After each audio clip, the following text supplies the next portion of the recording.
What's going on, ladies and gentlemen? Future Knight Erica, and I'm coming at you with a post-Photon Hypernova Labrynth deck profile. Now, obviously, Labrynth is a deck that has been featured many times on the channel and is quite popular, actually. And I thought going to my locals yesterday to the pre-release of Photon Hypernova, I would pick up what I could and then hopefully get a deck profile out there as soon as possible, and that is exactly what I've done. I managed to pick up everything as well as some very awesome rarity bumps for a lot of the cards that I was already playing in the deck, and I thought I'd show it off today, being hopefully one of the first post-Photon Hypernova IRL deck profiles out there on YouTube. There's not much to say about this deck. Obviously, this is one of my favorite decks. I have had a little bit of a rocky relationship with the deck as of late, just, in testing, drawing absolutely cracked hands, and not even hands that play through hand traps or anything wacky or crazy like that. Just good, solid hands that even if your normal summon or your pot, whether of prosperity or extrav, gets hit, I could still play.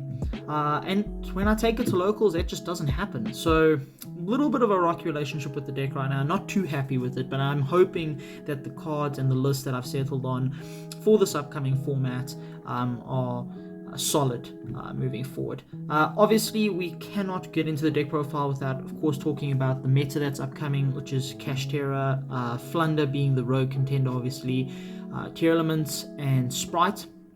Those are definitely, I would say, the top 4 decks, and I do think Labrynth is the 5th deck thereafter for those decks in the meta. So this deck is primarily built to beat those decks, but it has obviously got a generally good matchup against other back row decks, as well as rogue-esque decks.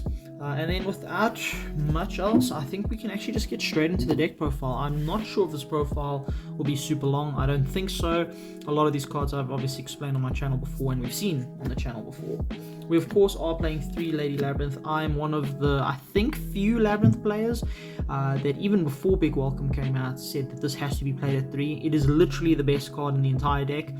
You need to play this at 3, and with the introduction of Big Welcome, the card just becomes infinitely better. Then for the rest of our Labrynth engine, we of course are still playing the 3 Ariana, and in some lists this is where it stops. You're literally just playing this and Trap or Floodgate Turbo, but I'm still opting to play the 1 Beautiful Lovely and the 1 Coup Clock. The Coup Clock is because of the absolutely insane combo that we can now achieve because we have more access to welcomes. So obviously Ariana plus any welcome in hand can actually end on quite a threatening turn 1 board just by having the ability to activate the welcome in your first turn, because you can normal summon Ariana, add Coup Clock, set your welcome, activate your welcome, and then you just start snowballing from there. It actually becomes pretty insane. The Lovely is still primarily there for the grind game. Also the CR, how can we not play it? But in the grind game, it's actually a really strong card. In 1-for-1 situations where you literally, you've lost card advantage in your hand, you have Lovely on board, you can keep setting your disruptive cards, your remove monster card, and every time you do that, you're also destroying a card in the field or in their hand, which gives you a little bit of time to recuperate that advantage. And I still think it's worth playing. So this is the Labrynth package. I don't think Ariane is worth playing, the one that tunes out your Ariana by banishing a trap on the field or in the grave. I just don't think it's very strong. Also, you'll see that the approach I've taken to this deck is, I think, the approach that is going to be taken towards the deck moving forward, and because of that, I don't think it has a spot in the deck. We are playing 2 Lord of the Heavenly Prison in the main. This is for the same reason that we're maxing out a Lady, just to get access to those blowout traps, or even those blowout cards that the deck has access to. Also, at a local level, there's a lot of people running randomly around with Lightning Storms in the main deck, Harpies in the main deck. So because of that, you need that extra protection, and then of course post game 1 in the side, they'll be putting those cards in anyway.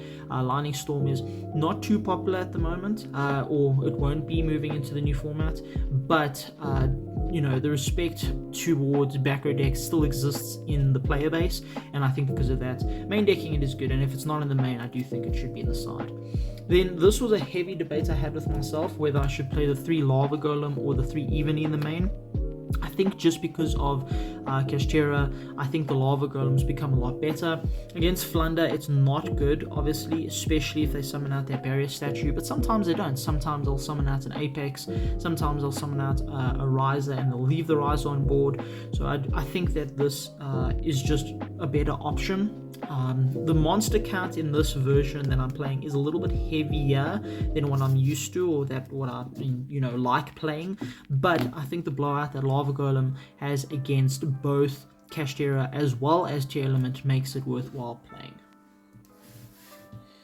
Then moving on to the spells, we are still playing only one Labrynth. The Labrynth, I do think I might try two, just because we now have more ways to pop off of our welcome cards, because we obviously have more. I'm playing 1 Pot of Prosperity and 2 Extravs. So as of recently, I haven't actually been enjoying Pot of Prosperity in this deck, mainly because the deck is not a combo deck. You're not digging for the single piece that now gets your engine going.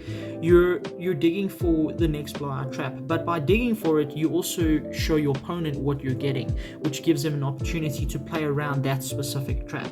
So I do value the +1 off of Pot of Extravagance, I think, a lot more than digging for a card that your opponent will now know and play around.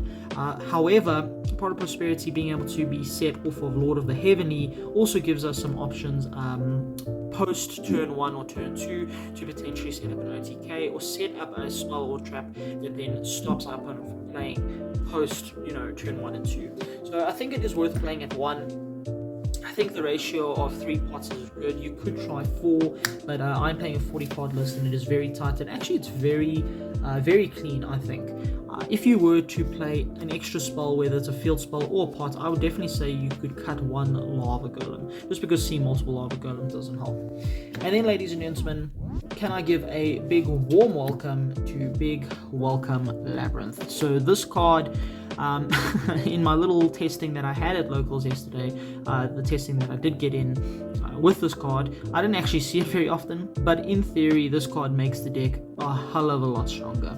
So we'll give it a read. You special summon 1 Labrynth monster from your hand, deck, or graveyard. That is absolutely phenomenal, by the way. Being able to recur your ladies and your lovely from your graveyard is extremely strong, and also seeing that lovely in your hand every single game suddenly is not so bad. Then you can return 1 monster you control. Then you must return, 1 monster you control to the hand. So in a completely empty board state, you could literally activate this, summon lady, bounce the lady back to your hand, and then special the lady because you've activated a trap/labyrinth card. You can banish this card from your graveyard, then target 1 fiend monster you control, or if you control level 8 or high fiend monster in the form of lady, you can target 1 card your opponent controls, not even a monster, which is phenomenal, instead, and then return that card to the hand. You can only use 1 Big Welcome Labrynth effect per turn, and only once that turn. So unfortunately, you cannot activate it, summon lady, bounce lady back, special lady, and then you've got Big Welcome engraved that you can immediately activate. You can only use 1 effect per turn, so either the summon or the bounce, but it does mean for your next turn, if your lady survives, you have a compulse ready to go. So the card is insane. It works with the entire synergy of the deck, being able to return cards, being able to trigger the Labrynth monsters effects on board, being able to synergize with lady. It's just an absolutely insane card. And then of course we are still playing 3 Welcome Labrynth. A lot of people are opting to maybe cut this down to 2 or even 1 just because of the lock, but because of the way I'm playing this deck, not mixing it with any other engines like Dynamorphia, the Fiend lock really doesn't matter. And if you have 2 ways to get to Labrynth engine, you can actually end up doing some really nasty things, like summoning lady off of the first one and then triggering the lady off of the second one to then get yourself a coup clock off of an Ariana, and then from there you can just activate the traps that are set off of lady. It makes that activate set trap combo a lot easier. Then we are still playing 3 Labrynth Compulsory Evacuation Device. I'm still an advocate for this card simply for the fact that you can play around evenly yourself using it, and it's just a generally good disruption that has no cost for you to just bounce something back. The Kashtira stuff isn't that great to bounce back unless you're talking about the extra deck monsters. Of course, that's phenomenal to bounce back, but overall I think it's just a solid card that we have to keep playing. Then for our other normal traps, so I am opting to still play 2-dimensional barrier. This is obviously insane against Kashtira as well as Sprite, as well as the Element. I did initially play 1-dimensional barrier and 1 DDG, but I figured that dimensional barrier does the same thing as DDG, and going 2nd dimensional barrier is a lot stronger because you can obviously activate it in turn 3, their 2nd turn, to then stop their monsters from activating. Also, if you set it first and you don't have to use it, or you hold it in your turn when it comes back around to you, you can now suddenly negate an entire board of fusions / XYZs, which is, I think, really, really good. Then a card that I have heavily thought about playing at 3, Dogmatic Punishment. The only reason I'm not playing this at 3 is because it is hard once per turn, but the cards that I've wanted to play that remove cards from the field to trigger the Labrynth monster's main effects, I wanted them to get the most advantage possible. So Compulse is a 1-for-1, but it has no cost. Dogmatic Punishment, the cost doesn't matter, we don't use our extra deck, and it almost always gets rid of 2 cards. So I try to narrow it down to which normal trap cards do that, and there aren't very many.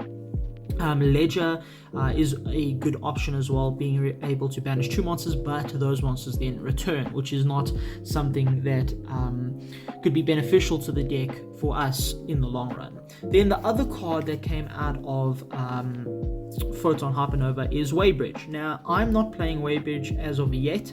If I were to play Weighbridge, I'd probably take out the dimensional barriers, but just because of how the meta is shaped up, I do think the dimensional barriers is a good option. But when our meta calms down a little bit and maybe we go to a more link heavy meta, I do think that Weighbridge can come back confidently and be put into the deck. The card is very, very cool, being able to essentially evenly your opponent and not have to worry about your cards, which is very cool, because oftentimes you'll be sitting on one big monster and hoping that carries you to the end of the game.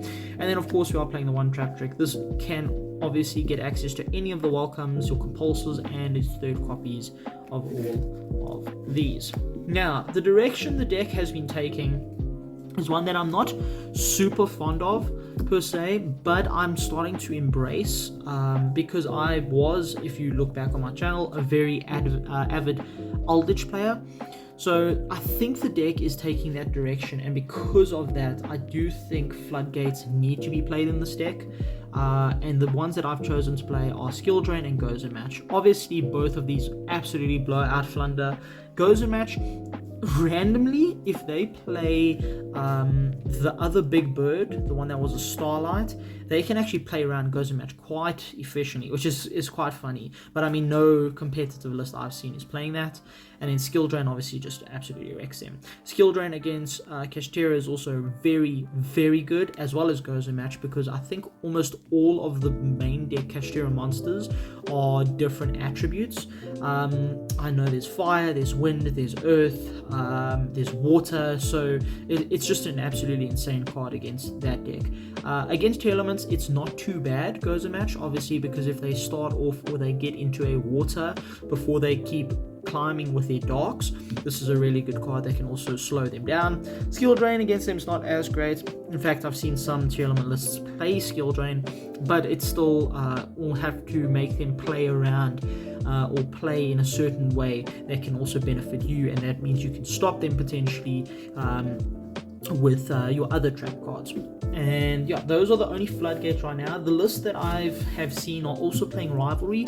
I don't like Rivalry just because of how bad it is into the Sword Soul matchup, which is actually one of the worst matchups for any trap deck, just because of how strong Blackout, as well as one of the Synchro 10s that banishes everything, banishes all the spells and traps. It makes it very difficult to play. And the final card, which was also a rarity bumper, obviously we've got the skill drains, was Solemn Strike. So this could essentially be anything. You could play them evenlies, you could play judgments, it's entirely up to you. However, I decided that Strike was the best option because of how it interacts with Goes in Match. So when you flip Goes in Match, they might want Respond to negate, to destroy it, and then you can just Solemn Strike. It's also just a generally good card to protect your welcomes from resolving, if they ash it, or if they want to negate it. And it's just a free 1-for-1 that I don't think can be replaced or replicated by any other card really in the game. And that is the main deck. That is a clean 40 cards. I don't think I would go above 40. You want to keep that consistency. You want to keep the deck strong. Moving into the extra deck, which is pretty much 4 cards basically. You play the 3 Enters. This is by far the most important card. And then I suppose we'll go in order of importance. The other most important card is your Muckracker. From the Underworld, being able to just recycle ladies from grave, but also summon ladies back in attack position, which obviously ladies have to be summoned in defense with their own effect, so it allows you to put a lot of damage on board. Then for the rest, so those are pretty much the only ones that are important. We are playing 1 Karura just because sometimes punishment is targeting a monster that is less than 1500, and also they might only have 1 card on board, which means you just get a random draw for free. We are still playing the Tiny Zeus package with the Abyss Dweller number 141 and the Zeus. Never comes up, but it might come up now with a big welcome that we have more access to rank 4s. The Omega, also for punishment, just a BD Crow essentially. Underworld Goddess, this is just to add anything that's completely untargetable, unaffected. 5-headed Dragon, this is just for dogmatic punishment. However, I'm going to actually leave this to the side. I might change this for something, and I'll tell you in a sec.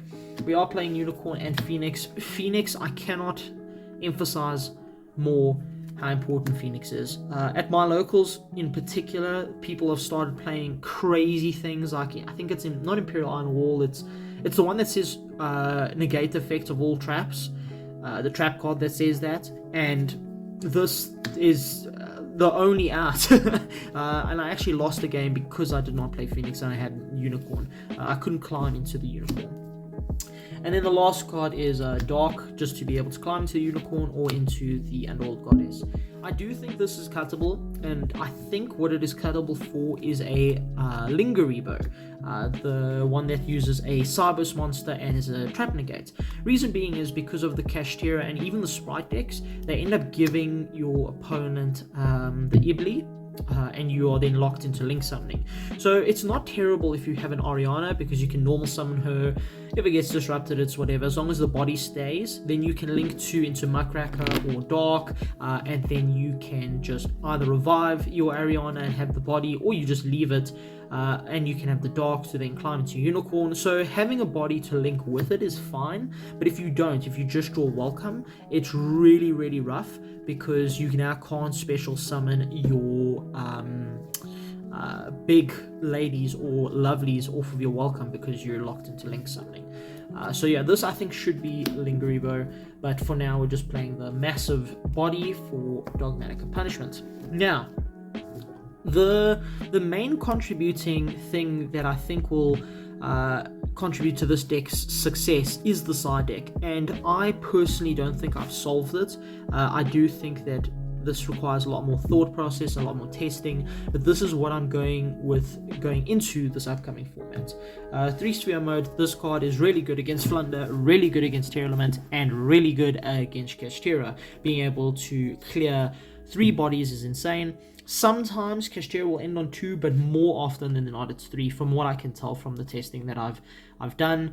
Also against Flunder, it's good because you can still tribute summon the barrier statue, because this still counts as a normal summon, whereas Lava Golem is a special summon that eats your normal summon. Yeah, card's insane, but obviously Flunder doesn't always end on 3, so a little bit iffy against Flunder, but against Kashtira and Tearlaments is literally, if you can resolve this or summon this, I mean, there's nothing in the game that can stop it.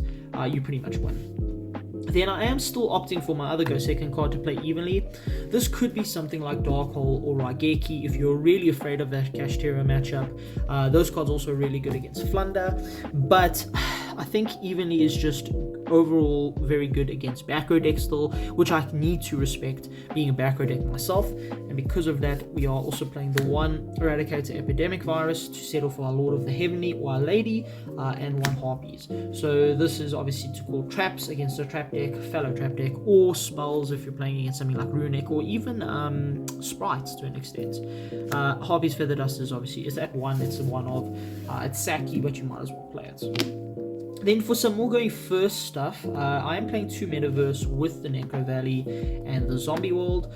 Zombie World's also really good against the Rika matchup, so it's got more application than you'd think. It's also really good against Salamangreat at like the local levels, and then obviously Necro Valley is just insane. Like, I don't think I need to explain that. And then the final 3 cards, which everyone's telling me to cut, is 3 Judgments, and honestly I probably will at some point, maybe play the Waking the Dragons, or I don't know, something else, maybe the 3rd Punishment. But for now, this is the only way we can stop those massive blowout cards, like Lightning Storm, like Harpy's Feather Duster, like Evenly Matched. So I decided to keep them in, and that is pretty much it for the deck profile, ladies and gentlemen. I hope you enjoyed this updated version of the deck.